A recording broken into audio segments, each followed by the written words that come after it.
রহমান রাহিম কিসসাতু গজওয়াতি বাদর। একটু ফাঁকা হইয়া বসো, তাহলে একটু জায়গা বেশি প্রয়োজন হয় অনেকের।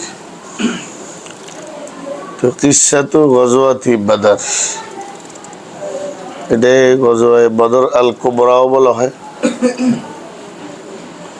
অথবা গজওয়াতু বাদর মুতলাক বললে ইয়ামুল ফুরকানে মুরাদ হয়।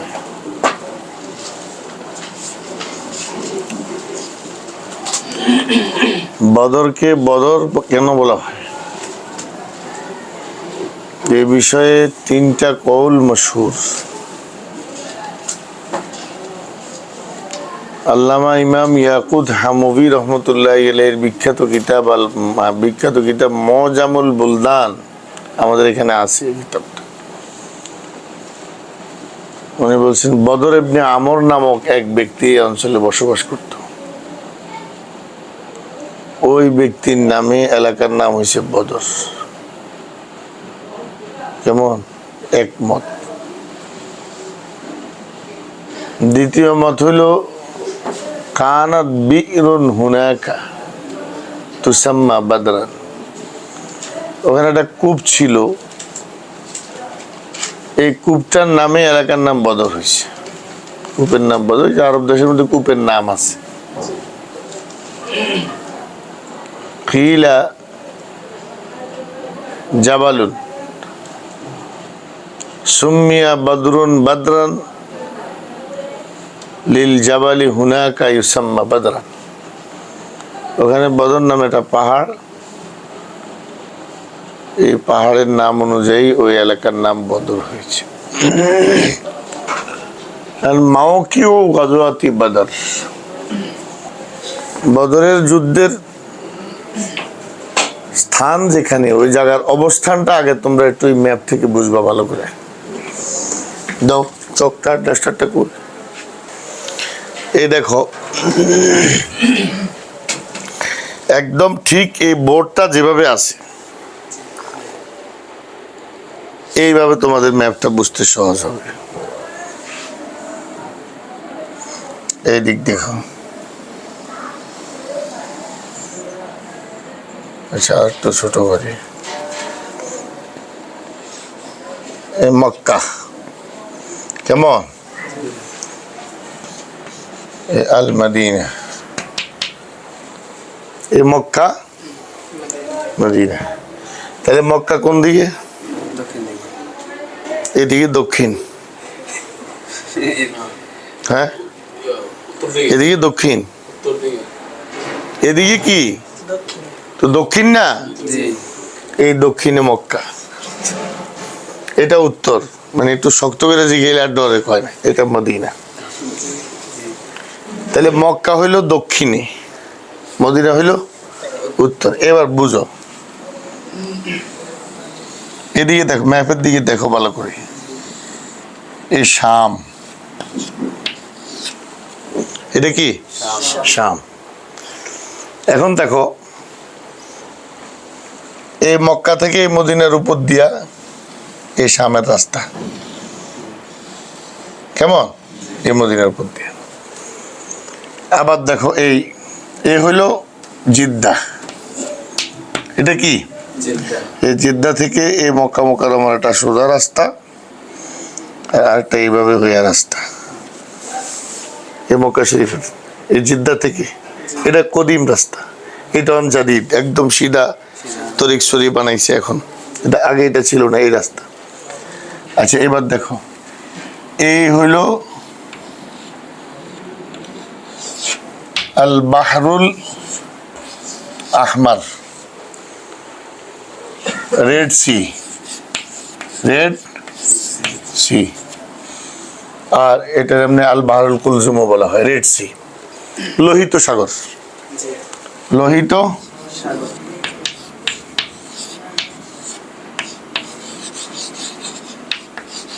লোহিত সাগর। এবার দেখো এটা হলো সাগরের কিনারা, এইদিকে সামনের দিকে গেছে সাগরের কিনারা, কেমন এখানে হইলো হুদাইবিয়া, হুদাইবিয়া।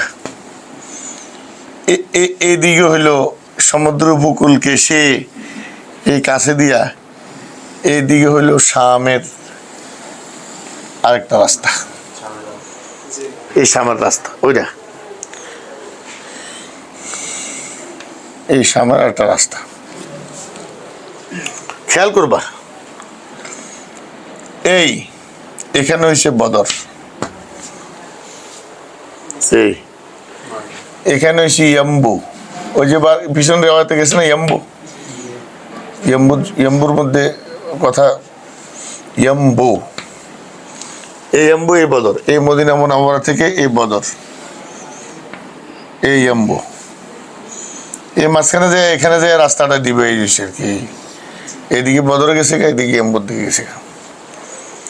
এখান দিয়ে যত কাছাকাছি বুঝাতে শাম কিন্তু এত কাছে না, কথা বুঝছো নি? আচ্ছা এবার আসো, এ মক্কা থেকে শামটা আসলে আর একটু নিচে হইলে তোমরা বুঝবে ভালো।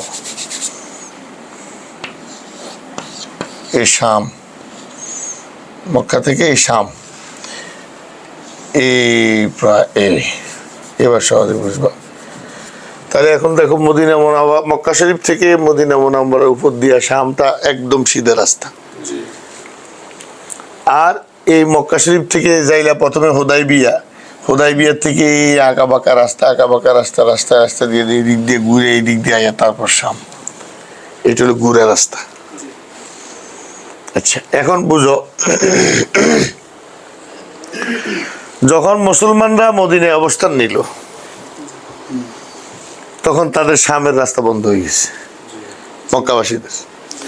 মক্কাবাসীদের তো প্রধান জীবিকার মাধ্যম হইল দুইটা সফর, রিহলাতুন ফি সাইফ ও রিহলাতুন ফি শীতা, লিইলাফি কুরাইশিন ইলাফিহিম রিহলাতা শীতাই ওয়াস সাইফ। তো তাদের শামের দিকে হইল সাইফের সফর, ইয়ামানের দিকে হইল শীতার সফর। এই শামের এই সফরটায় যে আমদানি রপ্তানি হয়, বিজনেস হয়, এটা দিয়ে তাদের সারা বছর জীবিকা, ইয়ামানের সফরটা দিয়ে জীবিকা। এখন শামের রাস্তাটা তাদের অনিরাপদ হয়ে গেল, মুসলমানরা এখানে ঘাঁটি গাড়ছে, মুসলিমন কেমন, এখন মুসলমানরা ঘাঁটি গাড়ার কারণে তাকে এই রাস্তায় ওরা নিরাপদ না। এখন তাদের সামনে অপশন শুধু একটা, এই দিক দিয়ে যাও, প্রথমে হুদাইবিয়ার ওই দিক দিয়ে যাইয়া ওই সমুদ্রের কিনার দিয়ে যে রাস্তা তরিক কদিম গেছে, যাইতে এইখান দিয়ে আয়া ঘুরা তারপর সামনে আসো, প্রায় 250 থেকে 300 কিলোমিটার পথ বেড়ে গেছে। তাও রাস্তাও অসমতল কিন্তু নিরাপত্তা। এদিকে তো মুসলমানরা রাখিয়ে দিব, কারণ মুসলমানকে মালে তুলে তারা ব্যবসা করে, মুসলমানদের ঘর বাড়ি মাল দোলে সব তো তারা রাখিয়ে দিছে। এখন মুসলমানদের তো হক, তাদের থেকে তাদের হক বুঝে নেওয়া। এখন বুঝো, এই বদরের দিকে যাওয়ার আগে এখানে একটা জায়গার নাম আছে রাওহা, কি আছে এটা একটা কূপের নাম। আর মদিনা মুনাওয়ারা থেকে আর একটু কাছে একটা জায়গা আছে, এটার নাম হলো বিরু আম্বা। এটা একটু পরে ইতিহাস বলতে গেলে তখন তোমাদের সামনে আসবে। এই ম্যাপটা তোমরা সামনে যদি রাখো, এবার তোমরা আমার কথা সহজে বুঝবা যে বদর কেন, ওই জায়গার মধ্যে যে লড়াই কেন। এখন এই মদিনা শরীফ থেকে যে বদরের দূরত্বটা দেখতো, সেটা প্রায় 150 কিলো। 100 এত দূরে ওখানে মুসলমানরা লড়াই করছে, আর ওই দিক থেকে কুফাররা ওই দিকে বদরে আসছে। ইজ আনতুম বিল উদওয়াতিদ দুনিয়া হুম বিল উদওয়াতিল কুসওয়া আর রাকবু আসফালা মিনকুম ওয়ালাউ তাওয়াতুম লাখতালাফতুম ফিল মিয়াদ ওয়ালাকিন লিয়াকদি আল্লাহু আমরান কানা মাফউলা। কোরআনে কারীমের দাস। তো মক্কার মুশরিকরা ওই দিক থেকে আইসা বদরে ওই সাইডটা সুবিধাজনক নিম্নাঞ্চলটা দখল করছে তারা, পানির কূপ সহ। আর মুসলমানরা মদিনা থেকে এদিকে গেছে, এদিকে শুধু পাহাড় আর রেত পানি হলো তোমার এক ধরনের বালি, যেগুলোর মধ্যে দাঁড়ানো যায় না। তো সুবিধাজনক সব জায়গা তারা দখলে নিয়ে গেছে, তারা আসছে। এটা একটু পরে ওয়াক্য। এখন এই ম্যাপটা তোমরা বুঝো, তাহলে এবার বুঝো যতগুলো সারিয়ার কথা এতদিন বলছি সব ওই রাস্তায়। পিছনে সারিয়ার কথা বলছি না, বদরের সোগরার কথা বলছি, সারায়াগুলোর কথা বলছি, একটার পর একটা। সারিয়া আব্দুল্লাহ ইবনে জাহাশ সারিয়ায় সাদ ইবনে আবি ওয়াক্কাস কিনে গেছে না এগুলা, এই সব সারিয়া ওই সব এই রাস্তায়। কারণ এই রাস্তা তো কাফেররা ভুলেও হয়তো না, এই রাস্তা তো কি আমন নাই, নিরাপত্তা নাই। এই ম্যাপটা সবসময় মাথার মধ্যে রাখবা, তাহলে গজওয়ায়ে বদর হাকিকত বুঝা একেবারেই আসান হইব, সহজ হইব। এখন আসেন এবার বোর্ড শরীফের দিকের থেকে মোতাবজ্জো সরিয়ে আমি শরীফের দিকে একটু তাকান। তোমাদেরকে আগে একটা ওয়াকিয়া বলে আসি, বদরের সোগরা। আল্লাহ হাবিব সাল্লাল্লাহু আলাইহি ওয়াসাল্লাম সাহাবায়ে কেরামদের একটা দল নিয়ে ধাওয়া করছিল আবু সুফিয়ানের তিজারতের কাফেলারে। বদরের কাছাকাছি কিন্তু তারা পার হয়ে গেছে, ধরতে পারে নাই। এখন এই কাফেলা ওই দিক থেকে ব্যবসা শেষ করে তো আবার মদিনায় ফিরে আসবে, তো কতদিন যে ব্যবসা করবে, কোন দিন ঘুরে আসবে মুসলমানদের এবং আল্লাহ নবীর কাছে একটা হিসাব নিকাশ আছে। রাসূল করিম সাল্লাল্লাহু আলাইহি ওয়াসাল্লাম দুইজন সাহাবীকে গোয়েন্দা বেশে ওই রাস্তায় পাঠাইছেন। একজনের নাম বাসবাস ইবনে আমর, আরেকজনের নাম আদি ইবনে আবি জাগবাহ। আদি ইবনে আবি জাগবাহ, এই দুইজন ব্যক্তিরে পাঠাইছে আল্লাহ রাসূল সাল্লাল্লাহু আলাইহি ওয়াসাল্লাম গোয়েন্দা হিসেবে। হিরো কুরাইশ আবু সুফিয়ানের তিজারতের কাফেলা কবে এখান দিয়ে আসে এটার খবর আল্লাহ নবীকে আপডেট দেওয়ার জন্য। এইদিকে তারা আনুমানিক কবে ফিরতে পারে এই বিষয়ে তো হুজুর সাল্লাল্লাহু আলাইহি ওয়াসাল্লামের ধারণা আছে। আল্লাহ নবী তো নিজে শামের সফর করছে, তিজারতের জীবনভর দেখতেছেন। তো রাসূল করিম সাল্লাল্লাহু আলাইহি ওয়াসাল্লাম একদল সাহাবীকে সঙ্গে নিয়ে 12ই রমাদান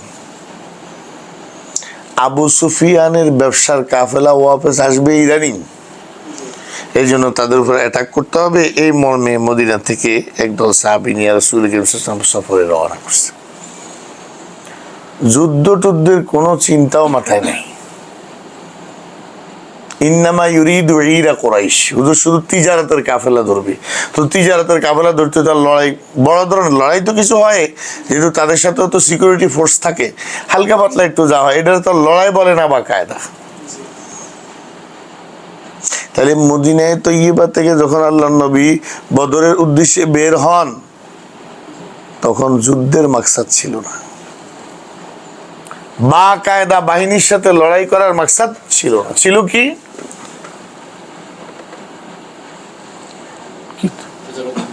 হিরো কুরাইশ, কুরাইশের তিজারতের কাফেলাকে ধাওয়া করা, মানে পাকড়াও করা, ওইটা নিজেদের মাল, নিজেদের হক তাদের থেকে ছিনিয়ে নেওয়া। ওই তিজারতের কাফেলার আমির ছিল আবু সুফিয়ান ইবনে হারব। যেহেতু তোমরা খেয়াল করছো মদিনার উপর দিয়ে শামের যে রাস্তাটা, এটা এখন অনিরাপদ হয়ে গেছে গা, এখন তাদের তিজারত দুর্বল হয়ে গেছে। এই জন্য তারা আবু সুফিয়ানের নেতৃত্বে যেই তিজারতের কাফেলাটা গেছে, এই কাফেলায় আরবের হার কবিলার যত সম্পদ ছিল সব তারা এই কাফেলার সাথে দিছে। অর্থাৎ বিশাল বড় সম্পদের খাজানা, এবং এটাকে হেফাজত করার জন্য সাথে ভালো সৈনিক দিছি। তো আবু সুফিয়ান জন্মগতভাবে অত্যন্ত বিচক্ষণ, দূরদর্শী, অত্যন্ত চালাক লোক ছিল। আবু সুফিয়ান জাওনের সময় অল্পের লেগে হুজুরের হাতে ধরা পড়ছে না, ওই বদরে কোবরা উলা কথা কয় না। এটা হইল শাবান মাসের ঘটনা। শাবানের শুরুর দিকে, রজবের একদম আখিরি সময়, তার তিজারতের কাফেলা এই রাস্তা দিয়ে গেছে, হুজুর তাদেরকে পাকড়াও করে, জানে মাসখানিকের মধ্যে আবার অফিস আসবে। তা আবু সুফিয়ান আন্দাজ করছে যে মুহাম্মদ নিঃসন্দেহে ফিরে যাওয়ার সময় আমাদের উপর আক্রমণের একটা সম্ভাবনা আছে। এই জন্য ওই সমুদ্রের কিনারে কিনারে কিনারে কিনারে রাস্তা দিয়ে আসে, তো সমুদ্রের কিনার লগে না বদর এলাকা, এর আগে এসে কেন তাবু ফেলছে। তাবু ফেলে খোঁজ খবর নিতেছে যে আল্লাহ নবীর কোনো গোয়েন্দা, মদিনার কোনো গোয়েন্দা এখানে আছে কিনা, যে গোয়েন্দা তাদের আগমনের খবর রাসূলের কাছে পৌঁছাইয়া দিতে পারে। তো যাইতে যাইতে একটা কূপের কাছে আসছে, আইসা দেখে দুইজন খুব ঝগড়া করে, একজন আরেকজনের কাছে পয়সা পাইব। এইটা হলো আবু সুফিয়ান অনুসন্ধান করতেছে, আর আল্লাহ হাবিব সাল্লাল্লাহু আলাইহি সাল্লামের দুই গোয়েন্দাও কি আবু সুফিয়ানের কাফেলার অনুসন্ধান করতেছে।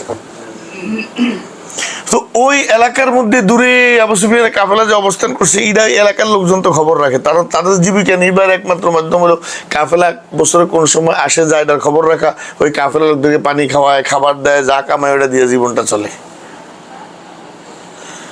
অনেক মহিলা আরেক মহিলা বলতেছে আমার পাওনা দেখো, আমার আর অল্প কয়টা দিন, আর সামান্য কুরাইশদের কাফেলা আসতেছে, আসলেই তাদের খেদমত করে আমি যা কামাই করবো যা তোমার ঋণ দিয়ে দিব।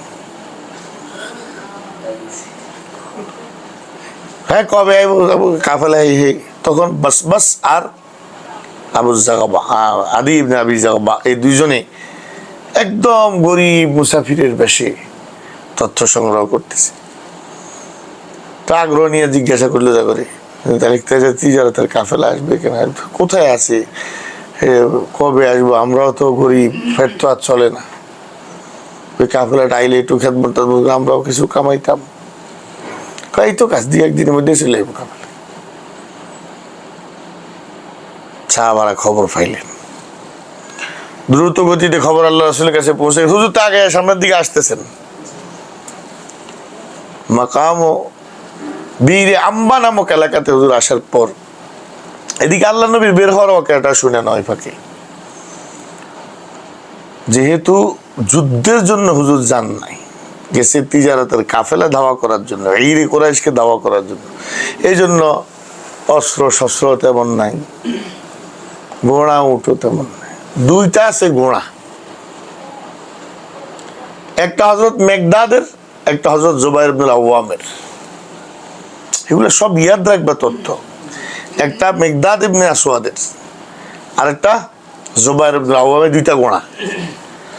70টা আছে উট। মশহুর এবং মুতাওয়াতির বর্ণনা মোতাবেক হুজুরের সাথে সৈন্য সংখ্যা, সাথীর সংখ্যা হলো 313। আবু আইয়ুব আনসারী থেকে মুসনাদে আহমদে হাদিস এসে 314। আব্দুল্লাহ ইবনে আমর ইবনুল আস থেকে বাইহাকিদের রওয়ায়াত আসছে সংখ্যা 15। 13, 14। এখন এই তারুজের কারণ কি হোসিক তাহে কেউ লগে গোলাম আসিল, গোলামদের সহ সংখ্যায় ধরছে।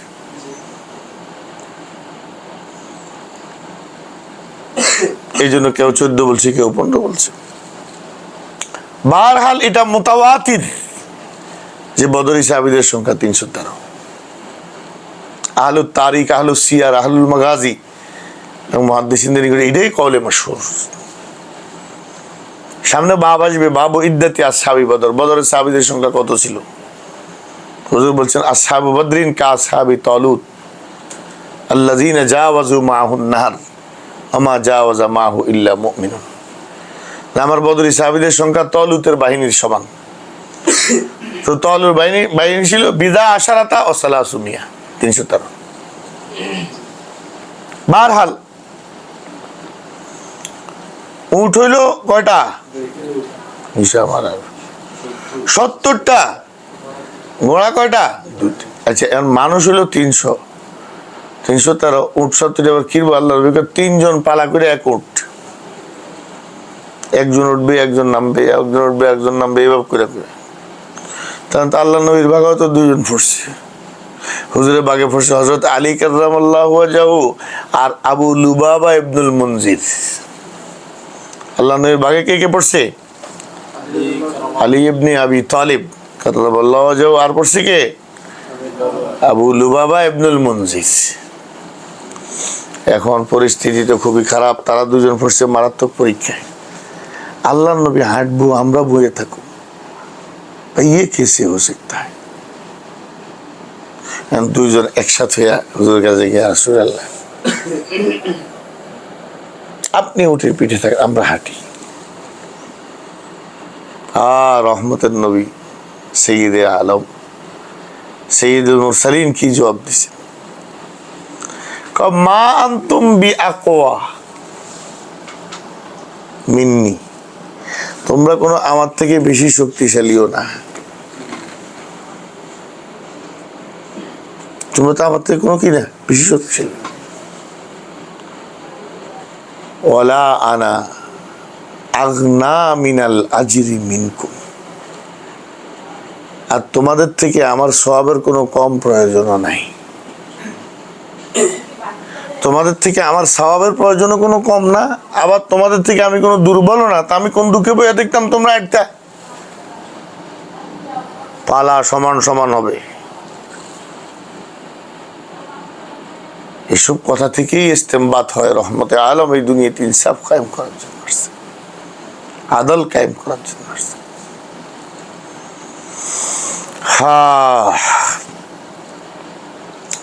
বীর আম্বা নামক জায়গায় যখন যায় পৌঁছেছে, ওই যে লিখছি বীর আম্বা, সেখানে পৌঁছে আল্লাহ নবী ছোট ছোট বয়সে যারা আছে তাদের মদিনা অফিস পাঠাই দিছে। এর মধ্যে আব্দুল্লাহ ইবনে ওমর, হযরতে বারা ইবনে আযিবের মতো সাহাবীরা ছিলেন। আব্দুল্লাহ ইবনে ওমর আর বারা ইবনে আযিব দুজনের বয়স তখন 14 বছর ছিল। আল্লাহর হাবিব সাল্লাল্লাহু আলাইহি ওয়াসাল্লাম তাকে দুজনের অফিস পাঠাই দিছে। কিন্তু ফেসটা হইছে আরো দুইজন ছোট রয়ে গেছে। একজনের নাম মুআজ, আরেকজনের নাম মুআওয়াজ। দুইজন আসিল আফরার ফোলা। কার ফোলা? ইবনা আফরা। আফরা এক মহিলা সাহাবিয়া। একজনের বয়স 9 অথবা 11, আরেকজনের বয়স 7 অথবা 9, এরকম বয়সের আর কি।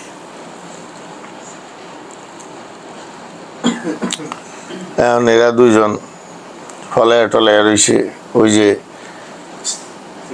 6 এপ্রিল আমাদের যখন ঢাকা লং মার্চ হইল হেফাজতে ইসলামের, তখন আমি এনতে তো 14-15টা গাড়ি গেছি সদর থেকে। আমি শক্ত কারণ করে দিয়েছি কোনো ছোট বাচ্চা যাতে না যায়,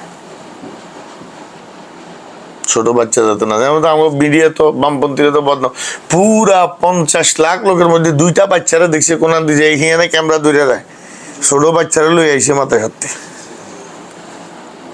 এই বলদ সাংবাদিকরা এবং হলুদ সাংবাদিকরা লক্ষ লক্ষ বালেগরা দেখে নাই, 2টা না বালেগলে হরে দিচ্ছে। তেল লেগা বলে দিছি কোনো ছোট বাচ্চা যাতে না যায়। ওমা ঢাকা যায় যে 10-12টা এরকম ছোট ছোট। আর ইডি আইলো কেমনি? তারা বাসে যাইয়া ছাদের উপরে ছিট্টিয়ে শুয়ে রয়েছে, আমরা যাতে কেউ টের না পাই। পরে পথে যায় পাম্পে যখন গাড়ি ঢুকছে নামাজ পড়ার জন্য, বাস তারা নাই মাইসে আর কেমনি ফেরত ফাটব। ভয়াবহ অবস্থা। পরে আর কি রুমন চলে আইসে, আর কি করব, ওই যাক বিচার আছে যাওই মোটর যাই হইবে। এখন কিটা করুন রাস্তা, তাকেও মাকসাদ সফল, তারা চলে যেতে ইচ্ছে। এরকম মুসলমান সন্তানদের মধ্যে এমন জজবা থাকে। আর মুআজ আর মুআওয়াজ দুইজনে আল্লাহ নবীর নজর পড়ার পরে ইরজিআ ইলা মাদিনা, মদিনা ফেরত যাও, ফেরত যাও। ছোট দুটা ছোট তো এই কাঁদা শুরু করছে, না তারা ফেরত যাইতো না, যুদ্ধে যাইব, আল্লাহ নবীর সঙ্গে যাবে। হুজুর বললেন দেখো ছোটদের অফিস পাঠাইছি, আব্দুল্লাহ ইবনে ওমর পাঠাইছি, বারারে পাঠাইছি, তোমরা চলে যাও।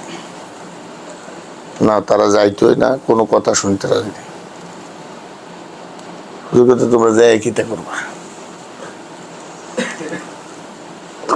আমরা মায়ের কাছে শুনছি ইন্না আবা জাহালিন কানা ইয়াসুব্বুকা ওয়া ইয়াশতিমুকা ওয়া ইউযিকা আযামনা আলাল্লাহ ইল্লা কিনাহু কতালনাহু আও নুকতালু দুনাহু। শুনছি আবু জাহেল মক্কার মুশরিকেরা আমরা অনেক কষ্ট দিছি, ইয়া রাসূলুল্লাহ, মারছে, গালি দিছি, আপনারা জন্মভূমি থেকে বাইর করে দিছি।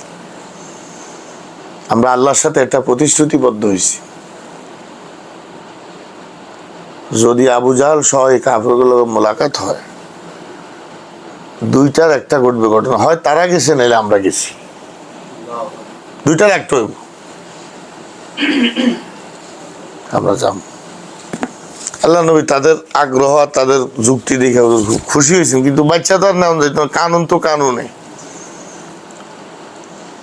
হযরত ওমর ফারুক সহ সিনিয়র সাহাবীর আগে হুজুর বাচ্চা কাচ্চা সেই নামে আবার নরম হয়ে যায় না, কারণ ফোলাফানি আমাদের মোকাবেলা কি হয় না হয় কোনো বলা যায় না, বাচ্চা কাচ্চা হেফাজত করবো কেটা। দোনো ভাই দেখছে যেমনি হোক কাম করে পাঠিয়ে দিব, আমাদেরকে পাঠিয়ে দিবেনি। এখন আল্লাহর হাবিব দোনোজনকে বুঝাইতে না পাইরা একটা বুদ্ধি করছে, বড়টারে নিলে নেওয়া যায়, ছোটটা তো কোনোভাবে না, বেশি ছোট। বড়টা মাশাল্লাহ বয়স কমলি ইব্রাহিমের মতো হাট্টা কাট্টা আছে, এটারে নিলে নেওয়া। এখন বড়টারে বাদ দিয়ে নিয়ে ছোটটারে বাদ দিলে লাগবে আরেক কেস। ঠিক আছে, যুদ্ধ করার জন্য লড়াই করার জন্য তো শক্তি সামর্থ্য দরকার, তোমরা দুই ভাই একজন আরেকজনের সাথে কুস্তি লাগো, কুস্তি লড়ো, কুস্তিতে যে জিতবা হে এবার যুদ্ধে যাবা, যে হারবা হে স্যারেন্ডার, মদিনায় ফেরত যাবা পরের বছর, বড় হইলে যুদ্ধে যাও। আর মুআজকে কানে কানে বলে, বড় ভাই ভাই কুস্তি মুস্তি কিচ্ছু না, আমারে বাদ দাও না, একটা বুদ্ধি করছি। কারণ কুস্তিতে তো তুমি জিতবাই, তুমি বড় ভাই আমি ছোট, আমি তো হারুমি। হ্যাঁ, দুইজন যে ওয়াদা করছি একসাথে আল্লাহর জন্য লড়াই করার, এটার কি তো তুমি তো তোমার ওয়াদা ভুলে যেতেছ, কবাই তো কি করা, আমি যেমনি বুদ্ধি দিই আপনি এইভাবে করেন। আপনি যেহেতু বড়, আপনার সম্মানের একটা ব্যাপার আছে, আপনি প্রথমে আমার দুই একটা আছাড় দিয়ে, এরপরে আমি উঠা যখন আপনার ঘাড়টা ধরুম, আমরা ধাম করে ফুড়ে যাই। তাহলে আল্লাহ নবী দেখব কুস্তিতে ম্যাচ ড্র হয়েছে, ম্যাচ কি হয়েছে, ড্র, ফলাফল ড্র, এখন কেউ জিতে নাই কেউ হারে নাই, ম্যাচ ড্র, তাহলে আল্লাহ বাধ্যই আমাকে দুজন দিয়ে নিব। থাকো নাটক দেখি, আল্লাহ নবী এমন ভাবে হাসছেন, হাত্তা বাদাত আনিয়া, বুঝুর দাঁত কখনো দেখা যাইত না হাসলে, কিন্তু দাঁত বাইর করে হাসছেন। বড় বড় সাহাবীরা হুজুর, ওমর সহ রাখ হুজুর, যুদ্ধে যাইলে এগুলোর হেফাজত করবো কে? হুজুরকে আমার পরিস্থিতি যা দেখা গেছে, এগুলো তোমরা হেফাজত করানো লাগতো না, পারলে তারাই তোমরা হেফাজত করবো, যা অবস্থা। থাকো বুদ্ধি শুদ্ধির মাশাআল্লাহ। এই দুইজন রে নিল, আল্লাহর কি কুদরত, এই দুইজনের হাতে এই দুনিয়ার সবচেয়ে বড় কাফের আবু জাহাল শেষ হলো, হেওয়াকে সামনে আসবে। তো এখানে ছোট মোটো সবাই বিদায় করে দিয়া কোন জায়গায়, বীরু আম্বা, আল্লাহ নবীর সঙ্গে থাকা আবু লুবাবা ইবনুল মুনজির কে হুজুর মদিনা অফিস পাঠিয়ে দিয়েছে, যাও তুমি মদিনার নেতৃত্ব দাও। এখন সামনে রওনা করছে। আল্লাহ রাওহা নামক জায়গা যে যখন অবস্থান করতেছিলেন, এই তখনই বাসবাসের পক্ষ থেকে খবর আসছে। ওই বাসবাস কে? আদি ইবনে আবিস জাগবা অথবা হাকিম ইবনে আবিস জাগবা, ওনার নামটা নিয়ে ইখতিলাফ করছে আহলে সিরাত। এই দুইজনের পক্ষ থেকে হুজুর কাছে খবর আসছে, হুজুর তিজারতের কাফেলা আবু সুফিয়ানের খুব নিকটবর্তী, দ্রুত সামনে আগান।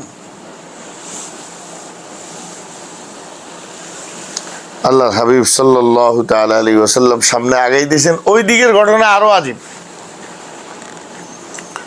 এখন আবু সুফিয়ান লোক ফাটাইছে, সামনে মুসলমানদের কোনো গোয়েন্দা টোয়েন্দা পড়ে কিনা চারদিকে ছড়িয়ে পড়ে খবর লো, কিন্তু কোনো নিশানাও নাই। কোনো নিশানাও না থাকাতে আবু সুফিয়ানের সন্দেহ আরো গাঢ় হয়েছে। আমরা যাওয়ার সময় একটা ধসক দিছে মুসলমানরা, আসার সময় আমরা নিরাপদে ছেড়ে দিব, বরং আমরা ব্যবসা করে আরো মুনাফা লইয়া আইতে আসি ডাবল।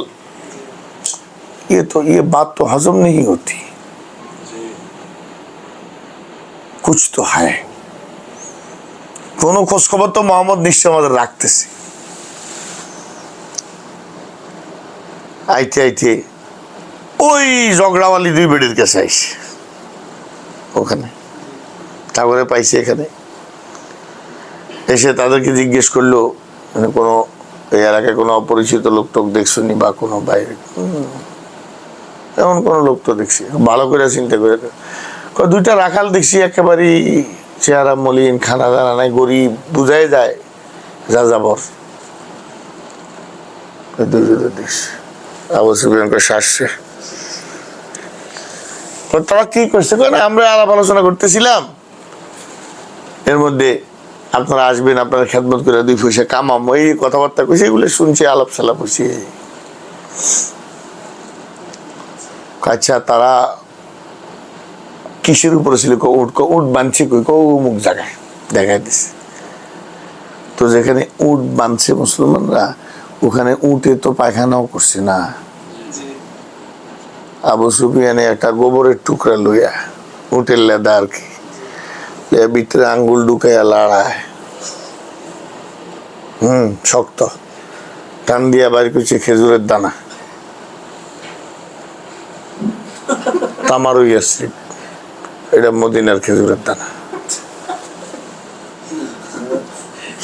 কারবারটা কি, ব্রেনটা কি? এটা ইয়াসরিবের খেজুরের দানা। পরিস্থিতি খুবই খারাপ। আমরা তো এখন মুসলমানদের কবজার ভিতরে পড়ে গেছি। যেই কোনো মুহূর্তে মুসলমান আমার সামনে খালি জহের বইতো। ঘোড়া আবু সুফিয়ান জমজম ইবনে আমর আল গিফারি, বলো কি নাম? জমজম মানে দম দম, দদ মিম দম দম, তারে ডাকছে। দেখে 10টা স্বর্ণ মুদ্রা দিছে তারে, দিয়া কইছে 1 সেকেন্ডের জন্য পথে থামবা না। যদি তোমার ঘোড়া মরে যায়, পথে যারে পাবে তার হত্যা করে তার ঘোড়া লইয়া লেবা। মক্কায় পৌঁছে দাও, খবর দিয়া দাও তাদের তিজার, তোমাদের হে মক্কাবাসী, তোমাদের তিজারতের কাফেলা আক্রান্ত হয়েছে, আল গৌস সাহায্য আসো। এইদিকে আবু সুফিয়ান আরেকটা কাজ করছে খুব দ্রুত। ওই বোর্ডের দিকে তাকাও, খুব দ্রুত ওই বদরের এই সিধা রাস্তাটা, সেটা একদম সাগরের কিনারে চলে গেছে। ওই যে সমুদ্রের কিনার দিয়া, ওখান দিয়ে দ্রুত গতিতে পার হইয়া বদর এলাকা সেটা সামনে চলে গেছে। এইদিকে জমজম দ্রুত গতিতে মক্কায় পৌঁছে।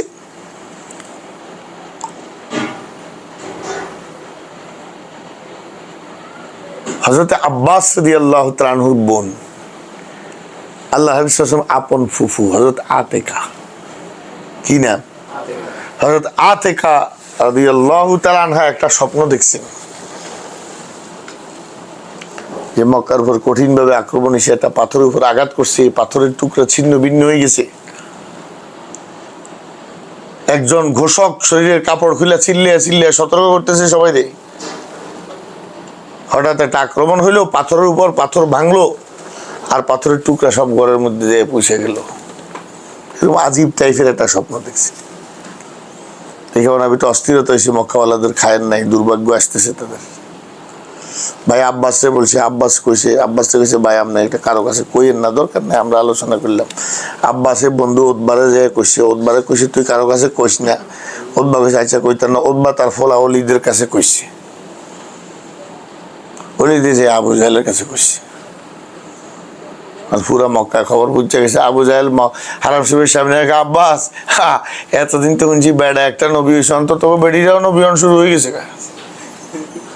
তোকে মহিলারা তো অন্তে নবী হন শুরু হয়েছে, টিটকারি মারে বেটকায়। বারহাল এই টিটকারি মারতে না মারতেই হঠাৎ করে ঘোড়ার আওয়াজ, জমজম আল গৌস ইয়া আলা মক্কা, এইরকম তোমাদের কাফেলা আক্রান্ত, সাহায্য করো। এই বেড়াক আরব দেশের মধ্যে তখন কাপড় খুলে আলাইতে হইতো, মানে মারাত্মক কোনো দুঃসংবাদ দিতে হলে শরীরের কাপড় খুলে ওই উট যে বা ঘোড়ার পিঠে থাকবে ওটা নাক কান কাইটা দিত, রক্তপাত করতে, দেখলে মানুষ বুঝতো যে ভয়াবহ পরিস্থিতি। এই ঘোষণা দেওয়ার সাথে সাথে মক্কাবাসীদের ভিতরে 2টা সমস্যা দেখা দিচ্ছে। এক তো হইলো ওই স্বপ্নটার পরে একিন টাকা হয়ে গেছে গা, আর দোসরা হইলো একিন হইলে লাভ হইব কি, সারা জীবনের সব কামাইতে হয় কাফেলা। এটা যদি হাত ছাড়া হয় তাই তো আম্মু গেছে সালাহ না খেয়ে পড়তে। এদিকে আবু জাহাল শানদার বয়ান রাখলো, উৎসাহিত করলো। অল্প সময়ের ভিতরে 1000-এর বিশাল কাফেলা তৈরি হয়ে গেল। আশপাশের সমস্ত কবিলার লোকজন একসাথ হইল। আর উমাইয়ার কিচ্ছা তো গেছে পিছনে হাদিসে, হাদিসটা গেল না, বড় হাদিসটা এমিয়া তো আসিল না। তো উমাইয়া যেহেতু সাদের কাছে শুনছে যে আল্লাহ নবী বলছেন মুসলমানদের হাতে উমাইয়া নিহত বেঁধে, তো ডরে আর যুদ্ধে যাইতো না, ভয়। শেষ পর্যন্ত আবু জাহেলের চালাকিতে বেচারাও যাইতে বাধ্য হয়েছে। এখন তারা সামনে আগানোর পরেই আবু সুফিয়ানের কাফেলার পক্ষ থেকে খবর আসছে যে আমরা কাফেলা নিরাপদে জায়গা পার হইয়া চলে আসছি, এখন আর আক্রমণের কোনো ভয় নাই, যে কাফেলা আমাদের সাহায্যে আসছে তারা মক্কায় অফেস যাক। তখন এক কবিলা ছিল বনি জোহরা, তারা বললো যে এখন তো যুদ্ধের প্রয়োজন না, আমরা সামনে যাবো কিনলে। আবু জাহেলকে অসম্ভব কথা, বাইর হয়েছি আমরা এইভাবে যাইতাম না, আমরা বদরে যাবো, 3 দিন থাকুম, সাথে নর্তকী আছে, মদ আছে, নাচ দেখুম, গান শুনুম, আমোদ ফুর্তি করুম, 3 দিন পরে ফেরত আমো। আর যদি মুসলমানগুলো সাক্ষাৎ পাই তাহলে কাম তামাম করে দিব। আসল ব্যাপার হয়েছে মৌতের দিকে তো যাইব, কেউ তারে ফিরাইতে পারে না। বনি জোহরা তাদের সঙ্গী সাথী সবার লিয়ে চলে গেছে। এইদিকে মুসলমানরা বদরের কাছাকাছি আসছে, কাফেলা বিরতি দিছে, নামাজ পড়ার জন্য আল্লাহ নবী দাঁড়াইছেন। হযরত বাসবাস আর আদি ইবনে আবি জাগবা, ওই যে 2জন গোয়েন্দা, কিরে কি খবর টবর হইল? আল্লাহ নবী জিজ্ঞাসা করছে, তোমরা যে কথাবার্তা আলোচনা করছো, তোমাদের সাথে কারোর সাথে কোনো সাক্ষাৎ হয়নি, কেউ তোমাদেরকে দেখছেনি কোনো? কয় হুজুর আমগরে একটা গরিব লোক আর একটা মহিলা, ওই যে এক বর্ণনায় ওই 2 মহিলা একজন লোক একজন ঝগড়া করতেছিল, অথচ একজন পুরুষ একটা মহিলার সাথে ঝগড়া, এই 2 জনের সাথে আমার সাক্ষাৎ হয়েছে। ঘটনা সিকিউরিটির জন্য, নিরাপত্তার জন্য তাকে 2 জনকে তাড়াতাড়ি উড়ে নিয়ে আসো, কারণ এদের সাথে আবু সুফিয়ান আলাপ সালাপ করলে তো আমাদের অ্যাক্টিভিটিস এর কথা জানিয়ে নেব, অথচ আবু সুফিয়ান তো আগেই ঘটনা জানিয়ে নিয়েছে। এখন তারা আরেকটা দেখতে এসেছে, তারা দেখছে আবু সুফিয়ানের কাফেলা তো চলে গেছে, ওই জায়গায় এসে আবু জাহেলের কাফেলা, শামের কাফেলা তো মক্কা গেছে গা, আর মক্কার কাফেলা আছে কি বদরে। মুসলমানরা তো জানে আইতেছে আবু সুফিয়ানের তিজারতের কাফেলা, কথা বুঝছো ভালো করে। মানে এই 2টার আইনা জিগায় আবু সুফিয়ানের শামের কাফেলার কি অবস্থা, আমরা মক্কার আবু জাহেলের কাফেলা দেখছি। মাই শুরু চাবারা ফিরায়, তখন ফিরা সরে কয় হ আবু সুফিয়ানের কাফেলা দিছি, আবার ছেড়ে দিলে কয় আমরা তো আবু জাহেলের কাফেলা দেখছি। আল্লাহ নবী সালাম ফিরে, আরে হাসা কথা কইলে ফিডা খায়, তারা 2 জন সত্য কথা কইলে ফিডা খায়, আর মিথ্যা কথা কইলে তোমরা ছেড়ে দাও, এটা কি করবার?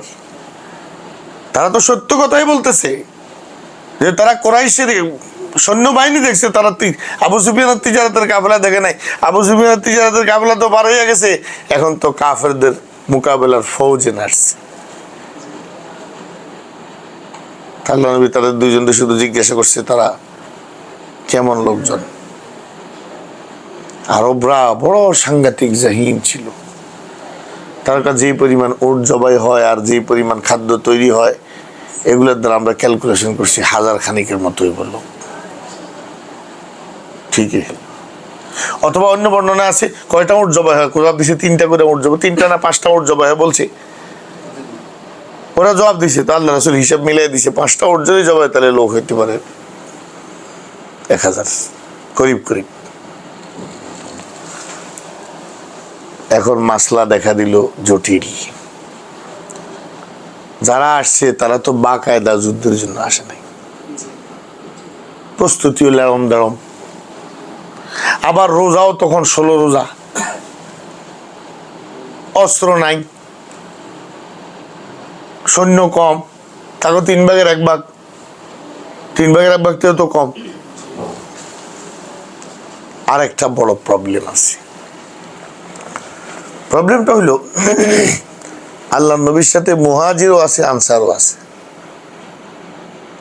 হুজুর মদিনা শরীফ আসার পর মদিনাওয়ালাদের সাথে মুআহাদা হয়েছে, আনসারীরা মদিনার মধ্যে মুসলমানদেরকে মদত করবে, কিন্তু মদিনার বাইরে গিয়া কোনো আনসারী মুসলমানদেরকে সাহায্য করতে হবে এমন কোনো কথা সন্ধিপত্রে লেখা ছিল না। এখন এই আনসারীদেরকে আল্লাহ নবী যুদ্ধের মুখোমুখি কেমনে দাঁড় করাবে, কিভাবে সম্ভব? হুজুর অস্থির হয়ে গেছে, পেরেশান হয়ে আল্লাহ হাবিব সাল্লাল্লাহু আলাইহি সাল্লাম সাহাবায়ে কেরামদেরকে বললেন, আশিরু আলাইয়া আইয়ুহান নাস, হে আমার সাহাবীরা তোমরা পরামর্শ দাও, এখন আমি কি করতে পারি, কি করা যেতে পারে? হযরতে সাহাবায়ে কেরাম রিদওয়ানুল্লাহি তাআলা আলাইহিম আজমাইন, আবু বকর সিদ্দিক দাঁড়াইছেন, ইমদি আলা ইসমিল্লাহ ইয়া রাসূলুল্লাহ ইন্না মাকা, আমরা আপনার সাথে আছি। হুজুর কা মাশাআল্লাহ, বসো। আবার কা আশিরু আলাইয়া আইয়ুহান নাস, পরামর্শ দাও। ওমর ফারুক দাঁড়াইছেন, ইয়া রাসূলুল্লাহ আমরা আপনার সাথে আছি। হুজুর কা মাশাআল্লাহ, বসো। আশিরু আলাইয়া আইয়ুহান নাস, আমার পরামর্শ দাও। বারবার হুজুর কথাটা বলে, একজনের পর একজন সাহাবী দাঁড়াইতেছে। এখন আনসারী সাহাবীরা বুঝে গেছে যে আল্লাহ হাবিব সাল্লাল্লাহু আলাইহি ওয়াসাল্লাম আমাদের মতামত জানতে চায়। হযরত সাদ ইবনে মুআজ দাঁড়াইছে, দাঁড়ায় কই, ইয়া রাসূলুল্লাহ ইন্না লা নাকুলু কামা ক্বালা বনু ইসরাঈল লিমূসা ইযহাব আনতা ওয়া রাব্বুকা ফাকাতিলা ইন্না হাউনা কায়িদুন বাল ইন্না মাআকা মুকাতিলুন। হুজুর আমরা মুসার বাহিনীর মতো বলবো না যে তুমি আর তোমার খোদা যায় যুদ্ধ করো, আমরা আপনার সাথে আছি।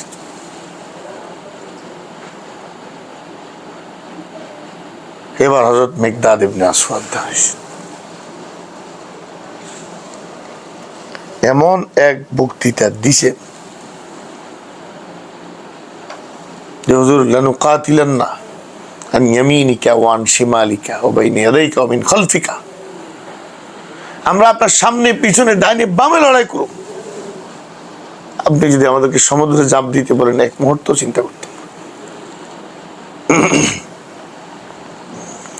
আপনি যদি আমাদেরকে অগ্নিকুণ্ডে নিক্ষেপ করেন এক মুহূর্ত ভাবতাম না। আমরা আপনার প্রতি ঈমান আনছি, আপনাকে রাসূল হিসেবে গ্রহণ করছি, সুতরাং আপনি আমাদের ব্যাপারে মুতমাইন থাকেন। হুজুর সম্ভবত আপনি আনসারদের মতামত জানতে চাইতেছেন। শানদার তাকরীর করলেন, আল্লাহ নবী এমন খুশি হয়েছেন। ইবনে মাসউদ বলেন, সামনে আইবো হাদিস, ইবনে মাসউদ বলেন ওই দিন মিকদাদের এই বক্তব্য দ্বারা নবীজি খুশি হয়েছে।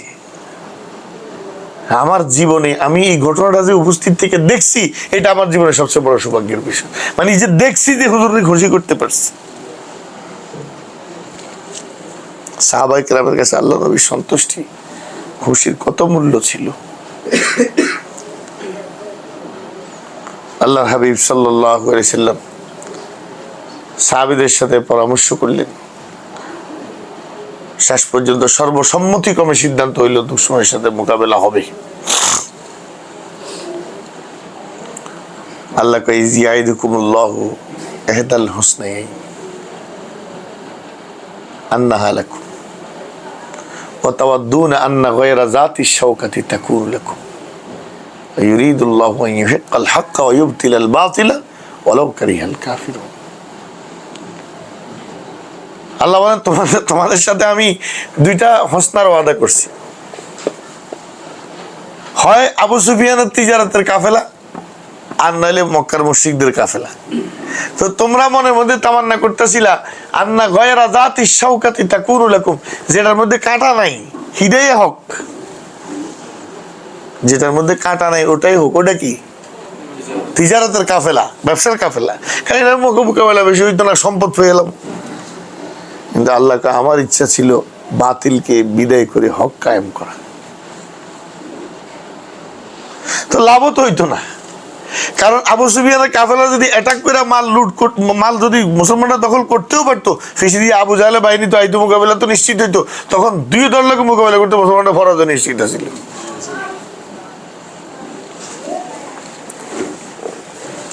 এখন আরব বিশ্বের এই শাসকরা এই পশ্চিমাদের কাছে এই মাইর খেতেছে, পরাজিত হয়েছে। কারণ কি? কারণ তারা দুশ্মনের মোকাবেলা করতে চায় না, খালি মাল কামাইতে চায়। তো বাস, অস্ত্র নাই, শস্ত্র নাই, কোনো প্রস্তুতি নেই, কিচ্ছু নাই, দামাদাম উড়ে দিতে আছে সব। কিন্তু আল্লাহ বদরের দিন এটা প্রতিষ্ঠা করে দিচ্ছেন, দুশ্মনের 20 দাঁত আগে বাং, তারপর তোর মাল এমনি হইয়া দেবো সব। কিন্তু দুশ্মনকে ছেড়ে দিয়ে তুই মাল কামাবে, ইয়ে নেই হচ্ছে একটা।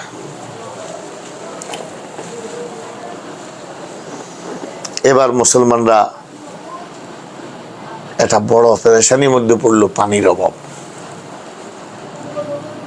আবার মুসলমানদের জায়গাটা শক্ত জায়গা, বালি, আবার পাহাড়ের সাইড গুলো শক্ত, আর কাফেররা সমতল ভূমিতে পানির কুয়াও তাকে দখলে। সাহাবারা বলেন, ইয়া রাসূলুল্লাহ, আমরা কি করব, পানি তো নেই। ইস্তাস্তাগীসুনা রাব্বাকুম ফাস্তাজাবা লাকুম। মুসলমানরা সাহায্য চাইছে আল্লাহর কাছে, আল্লাহ তাআলা বৃষ্টি নাজিল করছে। এমন বৃষ্টি, উঁচা জায়গায় থেকে মুসলমানরা শক্ত জায়গাতে পানি পেয়ে লাইছে, আর তাকে সব বাসায় লয়ে গেছে। এখন বৃষ্টি হয়ে গেছে, তাহলে বড় মুসিবত। তাবু টাবু সব তছনছ অবস্থা, দাঁড়াইতার না, বইতার না, কাদা। মুসলমানদের এলাকাটা তো একটু উঁচা, সুবিধাজনক অবস্থানে আছে। তাদের সুবিধাটাকে আল্লাহ তাআলা অসুবিধায় পরিণত করছে। এই আসলো বদরের রাত, 17ই রমাদানের রাত। বাকি ওয়াকিয়া ইনশাল্লাহ কালকা বাদ ফজর হবে।